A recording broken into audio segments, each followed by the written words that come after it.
Welcome to Get Your Mind Right, the podcast where merchant services, digital marketing, and personal growth collide. Tune in for real talk, fresh insights, and the motivation to level up. Well, good morning, everyone, and welcome to Get Your Mind Right. Now, for our regular listeners, you know that most of the time I bring on people on the show that live and breathe payments and merchant services. But, occasionally we get to step outside the industry and talk about things that drives performance across all fields. And I'm talking about things like mindset, discipline, resilience, because here is the truth. We all know strategy matters, and we all know product matters. We all know pricing matters, but your mindset, if your mindset's weak, none of that is going to save you, which brings us to today's guest. Now, this is a special treat because, Kim, you are my first New York Times bestselling author here. Wow, I'm honored. Honored to be with you. Well, it's great to have you here. And to complete your introduction here is Kim is also an international keynote speaker. I know this. It's how we became acquainted. She was absolutely dynamite. And she's a recognized expert in human behavior, resilience, and navigating change in fast-moving environments. And Kim, everyone who's listening right now is nodding their head. That is us. Now, her work centers on helping leaders and teams build what she calls unstoppable momentum, and we're going to take a deep dive into that.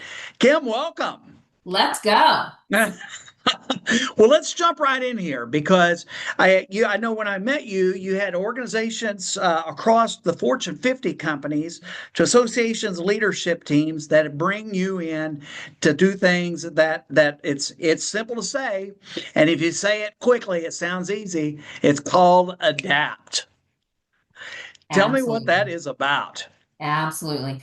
We are in what I call the world of so muchness, right? And you all may be feeling it every single day with so much happening, whether it's pricing, whether it's products, whether it's technology and AI now, right? All of these things that are coming at us. And, the old way of change management is dead. It used to be you roll out a change, you assess it, you adjust, you learn from it, you grow from it, and then you move on to the next change. Now you are dealing with 20 different changes all at the same time. And so you're having to adapt in real time.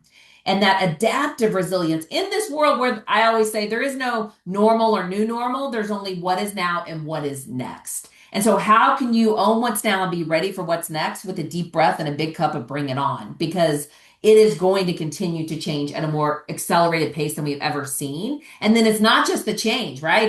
It's all of the other things happening in your business, in your work, as leaders, within your organizations, within the world itself, and in your own life. And so it's what I call the so muchness of this world, where right now we have a capacity problem.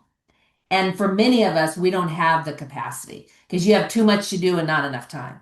Right? And you're dealing with all of these changes and all of these things at once. So how do you continue to build that unstoppable momentum and that sustainable resilience in the midst of all of that?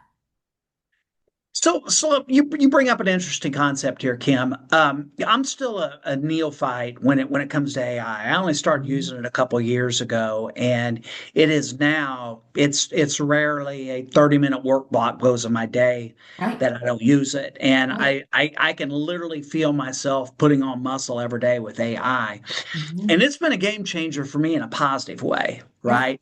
I literally have less stress in my life and I get a lot more done because I have this amazing tool. Why is this that this is energizing to me and so horrific to others? Yeah, I think a part of it, again, what you started this morning with, right, is all about mindset. And many people resist change or they resist things that they don't understand or they don't know. Right? There's this fear of, oh my goodness, AI is going to replace my job. Or, right, I don't understand it and I don't have time to learn. So I'm just going to fight and resist. And actually, our brains are wired for negativity and they are also wired for certainty.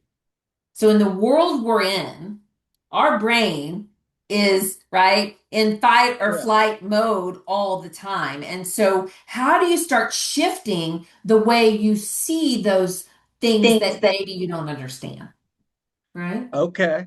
And how do you start letting go of the things you can't control and focusing instead on what you can. And positive psychology is what we call locus of control. How can you focus on the controllables, the things that you can control? And as a part of that, if you start leaning into AI, right? Because it's either adapt, innovate, or be left behind. That's the reality of where we all are right now. And so how can you lean in and use, I talk about a growth mindset, but a momentum mindset is like a growth mindset on jet fuel. It Mhm. says, right, how can I own this as an opportunity? How can I really shift and reframe this and see, to your point, like, why do you love AI? Because it's helping you be more efficient. And so you're leaning in and you're embracing that as an opportunity, whereas some can't get past the fear. And right, the fear is normal because our brains are wired to do that, but we have to start feeling what we need to feel and then shifting and reframing and looking at it as the opportunity that it can be. Okay, so when you were saying earlier about our brains are wired to be fearful, Mhm. part of that is that you're saying is that it's just things not even necessarily we're afraid of, just things we don't know about. It could be. Right. Okay, Right, so because we're wired, right, for that certainty. And so some people they like the status quo or they don't want to be stretched. And yeah. then others, quite honestly, again, we're wired for negativity, so we also catastrophize. And we do go to worst case scenario, which is I cannot embrace AI because it's going to replace my job. Gotcha, Right? And so gotcha. we're going there, or it's going to make my job harder, or you know what? That sounds great, but how's it going to help me in my role? And I don't have time to learn this because I got too much going on right now on my plate, right? Okay, go. So can we have a little Kim John counseling session here real quick? Just kind of Yeah, like hit the pause button. yeah. So I embrace change when I see it can help me. But you talked about this catastrophizing things. I do that all the time. Like I Mhm. will have like a not even crosswords on an email, but with an associate. This just came up today, and there was a little friction there, and I couldn't turn it loose yesterday. I was just going over and over in my mind, and this was going to be bad, and we're really going to have a breakdown the phone today. So, first of all, how is it a guy that can run to things that are going to make his life better, then take something that is absolutely nothing? Which, of course, this meeting, it turned out to be nothing, a big nothing burger, right? So how does that same guy just tie himself in knots? Yeah. Well, I mean, again, we're wired for negativity. Many of us don't like conflict or Mhm. perceived conflict, right? And Mhm. so what we do is we ruminate on things that we Mhm. can't control. So what if you started shifting that to what's the best case scenario? What if this goes amazing? Instead of automatically, we have to retrain our brain because we automatically go to worst case scenario or the bad Mhm. part and also looking at you know what sometimes we're not going to get it right and one of our biggest fears is fear of failure and instead of seeing failure as something that's bad we have to start shifting and reframing and seeing failure as it's how you grow, it's how you stretch, it's how you learn, it's how you get better. And by the way, it's not feedback, it's feed forward, right? It's how you continue to take that and focus forward and celebrate the attempt. Even when you might not reach your goal, you have to Yeah. celebrate the attempt, right? But again, we're wired for negativity and we all have this little inner bully. I want you to name your inner bully, right? My inner bully, her name is Edna, but name your inner bully, it takes away their power.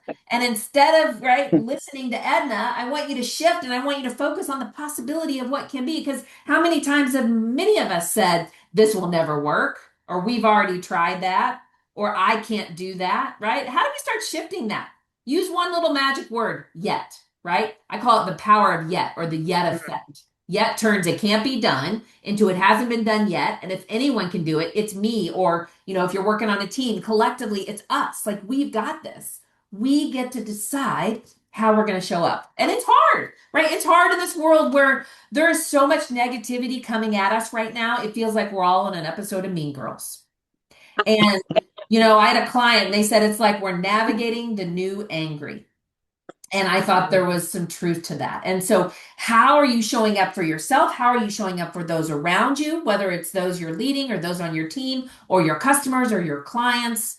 because that matters. And we have this effect, right? Like we know negativity spreads like what? Wildfire. Wildfire. So how do you start Yeah. shifting that? Not Yeah. toxic positivity, not pretending things aren't hard or change isn't hard, but how do you start focusing on realistic optimism and saying, what if this really works, right? What's the best that could happen here? It's all about that mindset. So let's talk about this because Yeah. Kim, one of the things that stuck on my mind after I heard you speak is that you talk about like companies and people in general can come up with good strategies, but their mindset tends to break down. Mhm. So what I see that here, and obviously I've seen that in my own life. Yeah. How do you coach around this when you brought in to school up a team on a specific issue? Yeah, I mean, I think the first part is that acknowledgement, right? And it's even the self-awareness. Many people don't even, we're so busy in this world that we're in that many people aren't even giving themselves the space to breathe, to think, to acknowledge, to have that self-awareness. So the first part is like understanding where you're at and how you're feeling and recognizing that in that moment. And I talk about giving yourself permission and the grace to say Mhm. I am allowed, right? I'm allowed to Mhm. feel what I need to feel frustrated, anxious, overwhelmed. I actually have this, and that came to me through my friend Patty. So I got my start in speaking. I'm a recovering attorney, right? Recovering public affairs consultant. I'm in lots of recovery programs. But 24 years ago, I was diagnosed with breast cancer at the age of 30, stage 3, very aggressive. My son was just turning 2. And I had a good friend who gave me a simple two-sided handwritten note. And I still have this note in my desk today.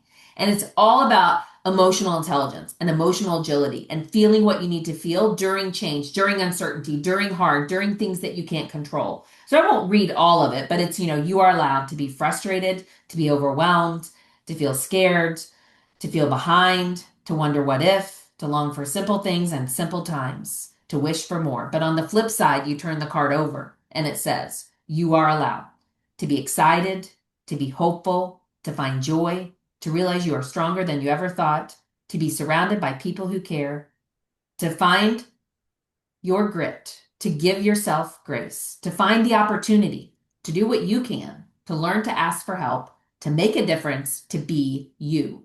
Which side of the card are you on today? And I think for so many, right, it's that emotional intelligence and that self-awareness to say, here's where I'm at. And not only here's where I'm at, here's where that person you were sending that email to was at, right? Or meeting Mm. them where they are, or Right. that customer who's frustrated, or you're rolling out something new and you all are living in this world where you have so much technology and so many changes coming at you all at once. You've got to give yourself permission and grace to feel what you need to feel and to meet others where they are, because that's then what allows you to start letting go of then the things you can't control and focusing on what you can and truly being able to move forward with that momentum. And you've given away an astounding number of those cards you just showed. Yeah, yeah, actually. So my friend Patty, she had a recurrence. She passed away years ago at the age of 29. Mm. But her legacy lives on. These cards, these You Are Allowed cards, and maybe we could share those in the show notes too. I have Absolutely. a PDF link to give to anyone who might be helpful with. But these have now been passed out to over 850,000 people, right? And you think about that, Wow. like one simple handwritten note that has now been passed out to over 850,000 people, leaders and teams. And I have leaders who call me years later, hey Kim, we're going through a change. Our people are struggling, they're overwhelmed.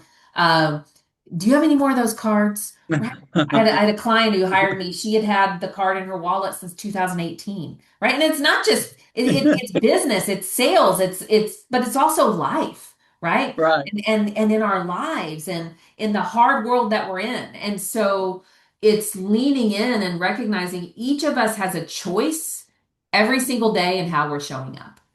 And we have the power, even in this world where a lot of times we feel like we don't, we have the power to decide and to choose how we're showing up. And that's really what unstoppable momentum is about, right? It is about the power to use any change or any challenge as the catalyst to not just bounce back, but to bounce forward, to adapt, to evolve, and to focus forward on the next best step. You don't have to have it all figured out. You just have to keep moving forward. So Kim, I and others at the show were really impressed with the energy that you brought, and your card that you got there. That's been going on for years, and I'm listening to you. It's like you just discovered this, and I'm the first person that you're telling this about. I mean, how do you keep this so fresh?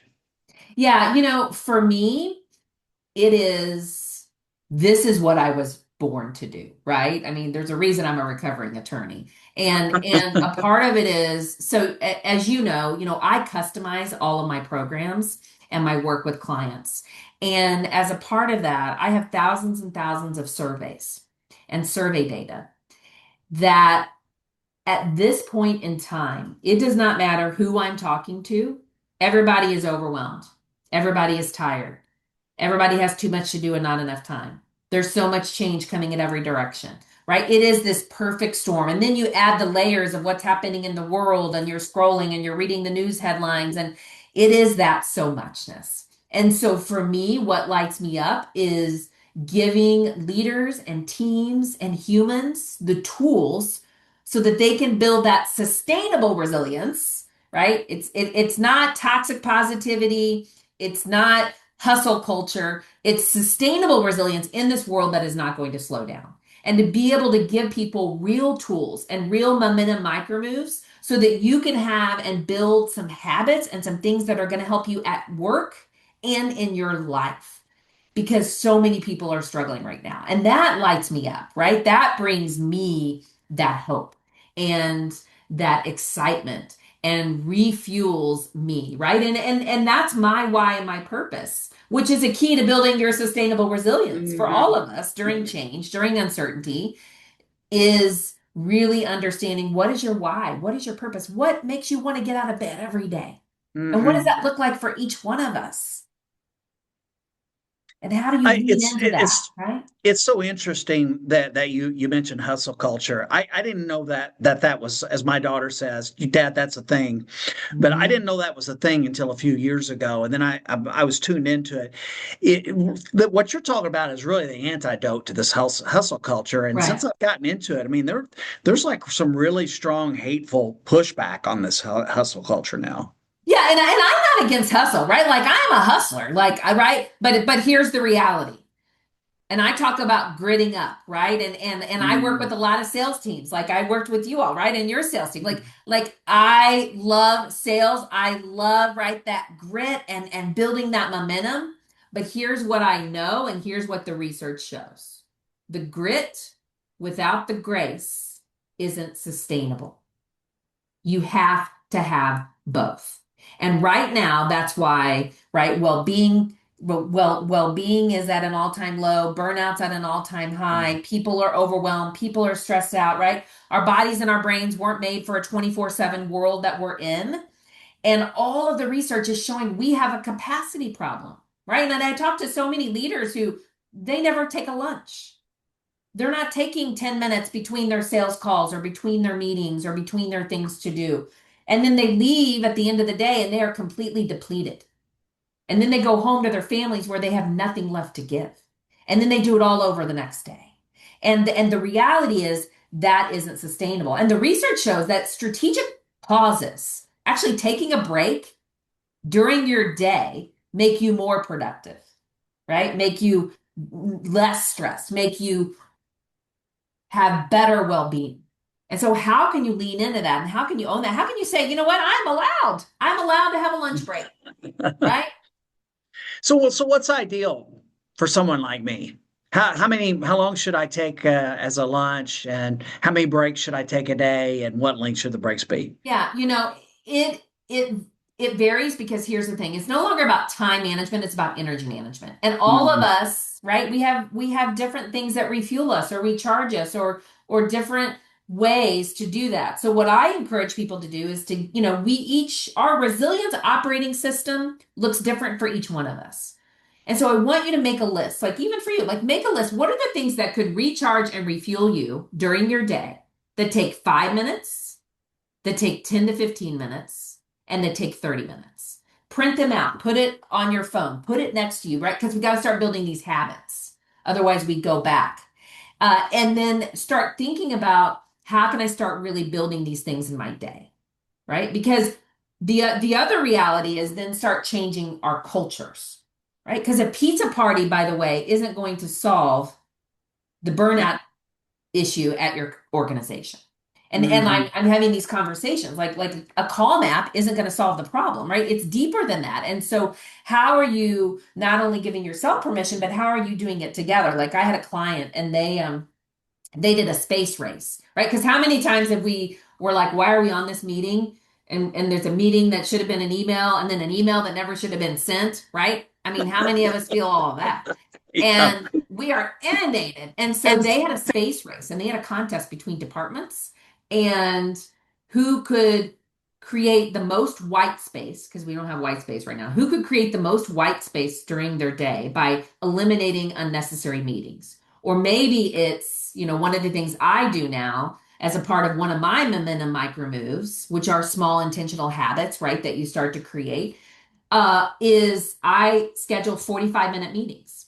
I don't do hour meetings anymore because I need that 15 minutes to use the restroom, to have a drink of water, to go outside. Maybe it's to recap what just happened in that meeting and get ready for the next meeting, or to stretch or to do whatever it is I need to do or call my parents because they had a doctor's appointment, whatever it is.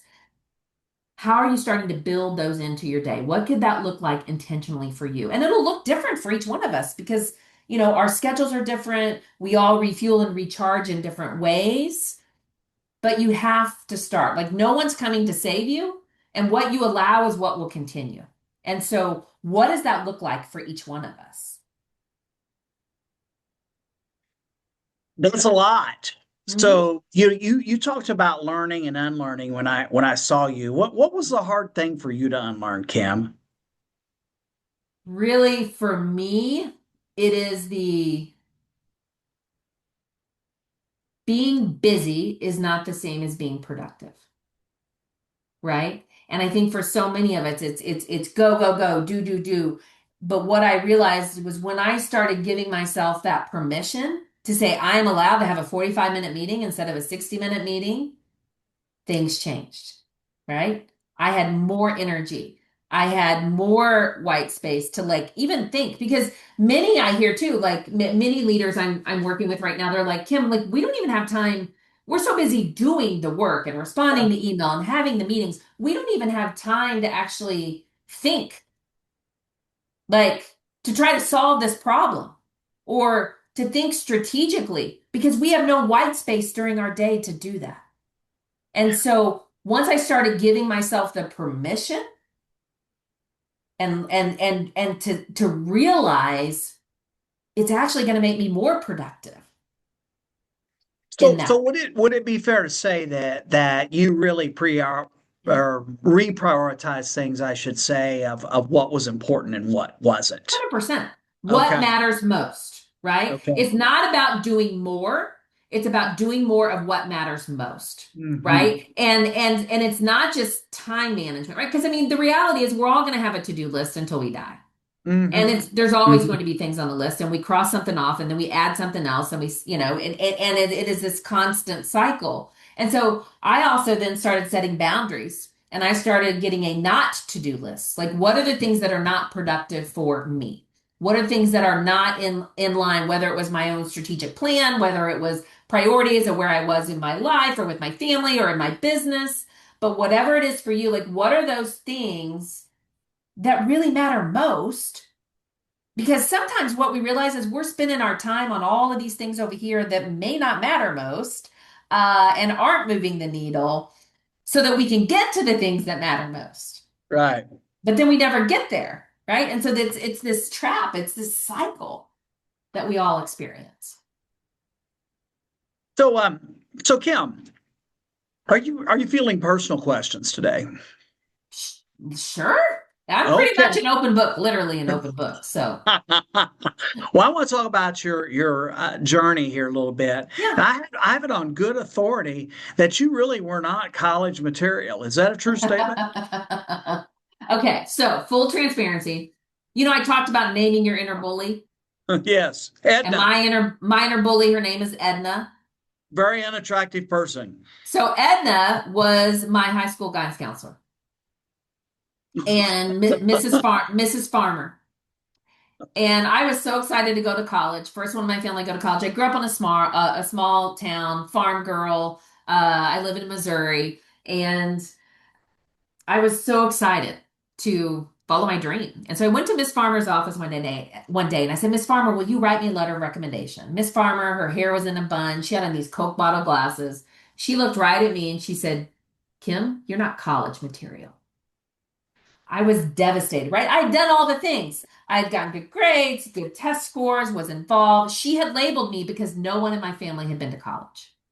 So I went home, Mm. head down, dream crushed to my mom. And my mom, all 4'6" of her, looked right at me and said, Kim, you're always going to have those people, and you get to decide. So I went to college. I went to law school. I sent Miss Farmer an invitation to my law school graduation. She didn't come, and she's since retired. But the sad part of that story is I actually learned years later I wasn't the only one she told that to. And others didn't have a mom who believed in them, or a coworker or a leader, or someone in their life, or their own belief in themselves, and their paths were very different. And what that really taught me is, and what I teach leaders now, is how we show up matters. How we show up for ourselves with our own mindset, how we show up for everyone around us. Because the words we use can change someone's life. Hmm. So how are you showing up? So that's right. Yeah. So And you what'd know, you decide? She's just wrong. yeah, I mean, I went to college, I went to law school, I sent her an invitation to my law school graduation. Did And she ever acknowledge it? well, no. And what I realized from that whole experience is there are always going to be people in our lives, at work or in life, who don't believe in what we're trying to do, who don't believe in us, who don't Hmm. believe in that goal that you have set, or that project you're working on, or this new product that you're rolling out. And you get to decide, are you going to listen to them or to your own inner bully? Or are you going to do it anyway? Are you then going to grit up, what I call grit up, not give up, Hmm. right? And prove them wrong. And so that's how I've used it. And now I talk about Miss Farmer on stage. So, and I shut Edna down in my head every single day. And she lives on. Yeah, Yeah. exactly. I have to give a shout out to one of my best friends. Her name's Lori Harvey. She listens to this every once in a while, and I'm a country kid like you, Yeah. and she's the closest thing to a little sister I ever had, and she had a Edna guidance counselor, but she actually even went a little further. Told her she wasn't college material, but she said that she had a really cute figure and she could snag one of the farmers and live a pretty good life. Well, to each his own. That's what every young woman needs to hear. Yeah. Yeah. Oh, So I goodness. also was told on the same good authority that you were told do not start a business. Yeah, so that actually came from, so I'm a recovering attorney, and then I went and worked in local government, and really wanted to start a kind of public affairs community engagement firm. At the time I was working at the city, and I saw, all these neighborhoods and all these community organizations come, and they weren't being heard. And so as that development attorney that many of my friends were, I said, hey, have you ever thought about like getting everybody to the table and trying to build consensus and do this? And they're like, huh, no, we never thought about it that way. It's like, well, maybe you should consider it. So I left the city and started my own public affairs and public community involvement firm. And I was actually told by some good old men, no offense, but that the good old boys, that I should not start my business and they would cut me off at my knees. Their words, I quote. So I started my business anyway. And then I would refer them work that I felt wasn't in alignment with my values. They could never understand that, but because, they'd work against their own mother. But I'm like, no, like these are my values. I'm very set in where I am. But again, it's kind of similar to Miss Farmer in that like we're always going to have those people. And you get to decide. You get to decide how you're showing up. You get to decide what your next move is, or what your next step is, or what your dream is. And there are always going to be those people. And especially right now, like if you think about social media and you think about all of the negativity and right, all the comments and the anonymous people who want to tell you what to do with your life, but yet they aren't willing to, and to be negative about it, right? It's the doom scrolling, and it's the hate and the rhetoric. And I don't buy into that. And I think for each of us, especially at this point in our world, like, we get to decide how we're going to show up. So how can we show up and be that light? How can we show up and follow our dreams? How can we show up and make the impact that only you can make in the world that we're in today? Thanks for tuning in today. We got a lot of good content and we ran over, so we decided to break this up into 2 episodes. I'll see you here next Wednesday on Get Your Mind Right.